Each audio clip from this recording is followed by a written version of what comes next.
ગાંધીભૂમિ પોરબંદરમાં ગાંધીજીના જન્મસ્થળથી ફક્ત 2 કિલોમીટર દૂર આવેલ ખાનગી હોટેલને લિકર પરમિટ શોપની મંજૂરી મળી હોવાનું જાણવા મળે છે.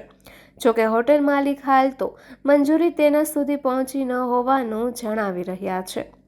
ગુજરાત જે મહાત્મા ગાંધીજીના આદર્શો પર ચાલતું ડ્રાય સ્ટેટ ગણાય છે, ત્યારે ગાંધીજીના જન્મસ્થળ પોરબંદર ખાતે જ અને એ પણ ગાંધીજીના જન્મસ્થળથી માત્ર 2 કિલોમીટર દૂર આવેલ ખાનગી હોટેલને લિકર પરમિટ શોપની મંજૂરી મળી હોવાનું જાણવા મળે છે અને નવા નાણાકીય વર્ષથી આ શોપ કાર્યરત કરવા પણ તજવીજ હાથ ધરાઈ છે.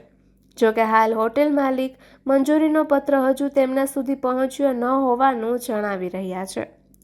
મહત્વનું છે કે સમગ્ર જિલ્લામાં 1400થી વધુ હેલ્થ પરમિટ ધારકો છે અને હાલ તેઓને પરમિટનો દારૂ લેવા માટે દર મહિને જૂનાગઢ અથવા રાજકોટ જવું પડે છે, જેનાથી સમય અને નાણાંનો પણ વ્યય થઈ રહ્યો છે.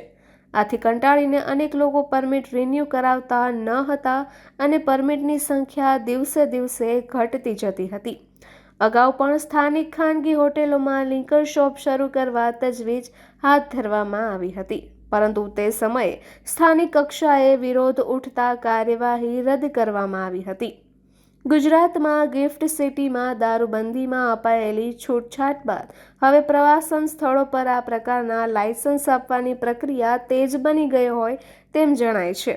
ત્યારે પોરબંદરમાં આ પ્રથમ અધિકૃત શોપ હશે જે પરમિટ ધારકોને સેવા આપશે.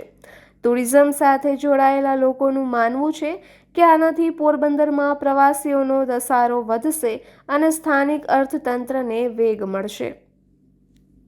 નિપુલ પોપટ, પોરબંદર ટાઈમ્સ.